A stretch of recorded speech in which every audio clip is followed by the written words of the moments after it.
فيديو جديد وافكار جديدة معايا. مش هتحتاري ابدا، هتلاقي افكار كل يوم اول باول. لو مش مشتركة في القناة اشتركي علشان يوصلك اشعار اول باول ان انا نزلت فيديو، واعملي اللايك حلو تشجيع منك ليا للاستمرار. ويلا بينا نبدأ الفيديو بالصلاة على الحبيب المصطفى. اول حاجة معايا هنا فرختين شامورد من اللي هي الفراخ الحشو، مغسولة كويس بالدقيق والملح والبرتقان. وجبت بصلاية كبيرة مبشورة بالمبشرة، وعملتها برشة فلفل اسود ورشة ملح. ليه بالمبشرة؟ علشان المبشرة بتخلي البصلة المية بتاعتها تنزل. وبعدين بحشي الفراخ تحت الجلد بالشكل ده، وبعدين بدخل الرجلين عكس بعض علشان تتقفل كويس بالشكل ده. الفراخ مغسولة كويس جدا بالبرتقان والدقيق والملح، فريحة الزفارة بتروح منها تماما كده. هقفل الرجلين ومعايا حلة على النار فيها شوية من الزيت وفصين من المستكة وفصين من الحبهان بالشكل ده. هشوح بقى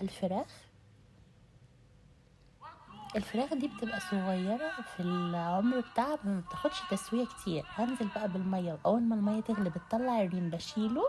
وهنا هعمل تمر، هبتدي افتح التمر بالسكينة كده واشيل النوى بتاعه من جوه،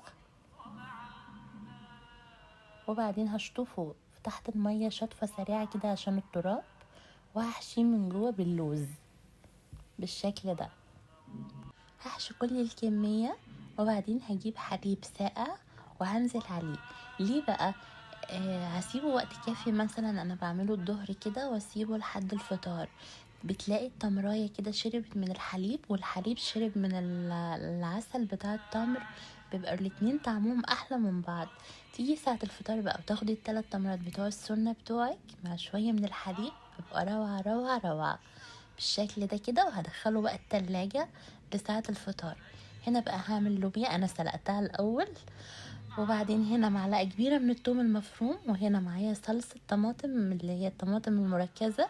لو مفيش صلصة باخد 4 وحدات من الطماطم وبعصرهم في الخلاط واصفيهم، وبعدين هنزل بهم كده على معلقة الثوم، واحط الفلفل الاسود والسبع بهارات ورشة الملح وورقتين من ورق اللورا، وانزل باللوبيا واسيبها بقى تستوي مع نفسها.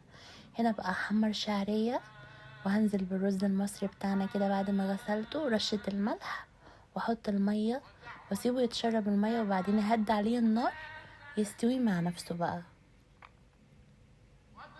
دي اللوبيا بعد ما خلاص ما خلصت بوريلك لونها قد ايه حلو وخلاص مستوية. وهنا هحمر لسان عصفور كده، وهنزل عليه بشوربة الفراخ، واشوفك على خير.